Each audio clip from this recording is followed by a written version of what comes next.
comment on those because I've asked my ministers to go away and look at their current spending.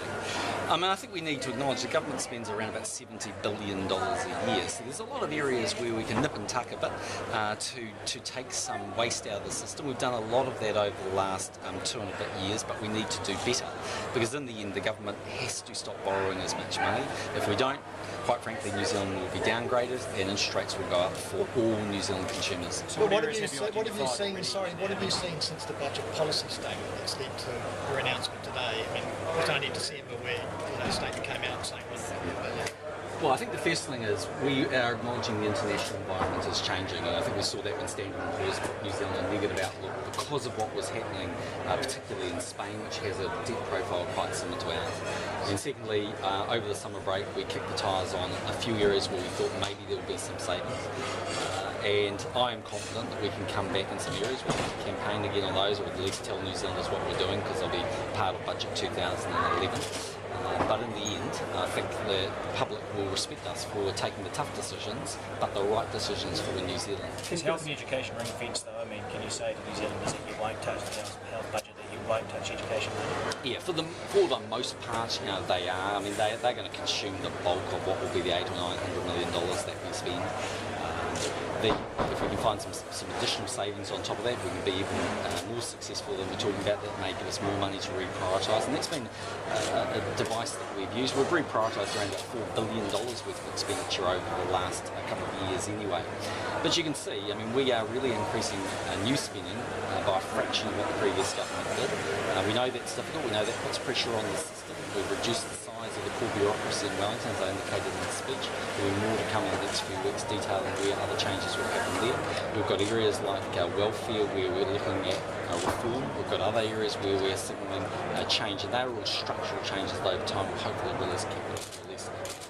And you're looking at possibly selling to close to 50% of those power companies. Yeah, so the plan here is to get some advice. Obviously, we'd need to meet those tests. But my expectation would be if we can meet those tests, and on the right advice, we'll be going into the 2011 campaign, campaigning to have a mixed ownership model, allowing New Zealand mums and dads to buy in up to 49% potentially of those 4 companies, and potentially reducing the stake we have in Air New Zealand, which is currently 75%, probably down to 51%. Now, that is a complex issue because we need to take advice on how we can ensure that mums and dads are at the front of the queue, how we can make sure that we maximise the return to the Crown. But to give you a bit of perspective on that, if we could do that with those 5 entities that we've discussed, if we can make some savings in terms of what we're looking at in the budget, and maybe with a little bit of upside, you're talking about somewhere in the order of $7 to $10 billion with less borrowing that the government had done. So you're envisaging that you could free up to $10 billion from partial privatisations of those entities. That's right. So we're growing the overall government balance sheet. That's actually increasing. What we're looking to do is change the mix. And that gives us some options. I mean, obviously we need to fund the assets that we're talking about acquiring, new roads, new schools or whatever. But it also gives us the option to put that capital into areas where we think the economy can go faster. Maybe irrigation in the South Island, for instance. Maybe some more money for Kiwibank. There might be some interesting ideas where we can use that to build the economy. So we're really saying to New Zealanders, look, mum and dad change the mix of their assets from time to time. Sometimes the car's a bit too big and they get a smaller one. We're looking to do a similar type of thing, but overall growing the size of New Zealand's balance sheet. Why limit yourself on just those narrow power assets and any New Zealand? I mean, there are still a host of other ones that you could look at, and you do mention in there that you could look at. Correct. So the preliminary viewpoint that we've taken is we want to take to the market those assets which we believe are mature and that would give a good return to New Zealand, that have stable businesses. Some of the other businesses that you might think of either need more work or need to change. Or they're assets where there could be considerable growth opportunity. Take Solid Energy, for example. I mean, they're a company that if they could acquire more capital, and let's face it, the government's cash strapped, then they might be able to grow their business faster. Some of the other energy companies, for instance, have real technology around geothermal and the likes. They might be able to deploy that overseas. So it's about, again, building their asset base faster. Do you think you could guarantee that the consumers of customers of those power companies wouldn't face higher price rises levels as those investors seek returns on their dividends? So I don't believe that they'll face higher power prices as a result of the mixed ownership model. And the reason I say that is the following. Firstly, in the 9 years that Labor were in office, power prices went up 72% and the government owned 100% of the assets. So what's driving up power prices are generation costs, inefficiency in those companies and lack of competition. We have worked to address all of those issues. We've reformed the electricity sector. There's strong regulatory control there. We're in a position where I believe we've reduced the generation cost increase through RMA reform. And I think these companies will be better run if they're not 100% owned. And I think if you go and have a look at them, are New Zealanders paying higher prices to travel on Air New Zealand because it's not 100% owned? I don't believe the answer to that is yes. So is this going to have an impact on economic growth? Because that's your issue right now. I mean, you've spoken in the past about coming out of 2010 aggressively. It doesn't look like we're doing that. Growth's the issue, isn't it? So much savings and investment, or do you link? Oh, they're intrinsically linked. So the reasons they're the following. Firstly, to grow, New Zealand needs capital. At the moment, the only place we're acquiring that capital is from foreigners. And we are severely at risk that they either won't lend to us or they charge us more for that. And we can't underestimate what Standard & Poor's are saying. They're saying they will downgrade New Zealand, therefore putting up the price of interest rates unless we get on top of debt. So that's the first thing that we're signalling.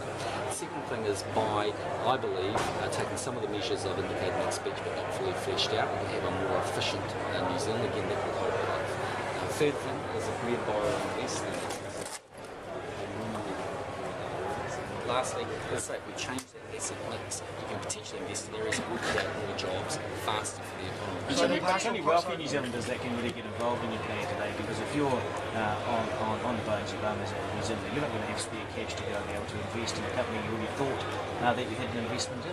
Okay, so firstly I'd reject that on the basis that you'll continue to have an investment of 51%. Secondly, if you look at the distribution of KiwiSaver accounts, and that's going to find a home for that $1.5 billion worth of investment plus every year, that distribution is actually very even across the income stream. So those KiwiSaver accounts at the moment are either going in cash, quite a lot of them are going overseas actually, because there aren't the investment opportunities here in New Zealand. So again, I believe we'll deepen the capital markets. That's likely to bring other private sector companies potentially onto the New Zealand capital market. So I think New Zealand mums and dads absolutely have a chance to invest. We saw that when Contact was sold actually by a previous government. I think what New Zealanders don't want is they don't want a trade sale to a big foreign investor. We accept that, and that's not part of So will foreigners be able to buy any of those shares, or is that restricted? Say there's 49% of Meridian in private hands. I mean, is that only in New Zealand hands, or are foreigners able to buy it? Okay, the foreigners will be able to buy, so it won't be restricted in so much that there'll be a Class A and B share like Air New Zealand. And the reason for that is that preliminary advice with this will be quite a big discount. And actually, if a Kiwi mum and dad buys one of those shares, they actually want to make a capital gain at some point. They want the price to go up. But what I can say is firstly, the advice we're getting from Treasury is to make sure that the early initial opportunity to buy in is directed absolutely at Kiwi mums and dads. So they'll be at the front of the queue. So you'd stagger the offering. You had a public offering that you'd stagger.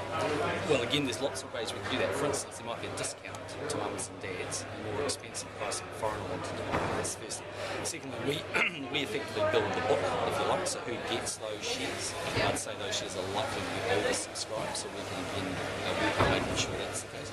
Again, you've got the New Zealand Super Fund, you've got ACC, you've got a lot of New Zealand investment that's looking for a home. I don't think the issue is about whether we can find New Zealand-based capital. But those companies would obviously list on the NZX. So in retrospect, talked about sort of lifting the national savings rate, but at this stage you really the heavy lifting of that That's right. So if you look at the change of ownership of an asset, by definition that doesn't lift national savings because it goes from somebody's cash potentially going into a company as opposed to changing the mix of national savings. But what it does do over time is it changes the number of initiatives. Firstly, potentially reduces the cost of capital. That means we can grow faster, we lift national savings that way, invest in other areas, and I think grow efficiency in these companies. I mean, these are very successful companies, but they can be a lot more successful. why have you kept Kiwi Bank out of that mix? Yeah, so there's a couple of reasons there. I mean, firstly, one, I made a firm commitment around Kiwi Bank, but it's actually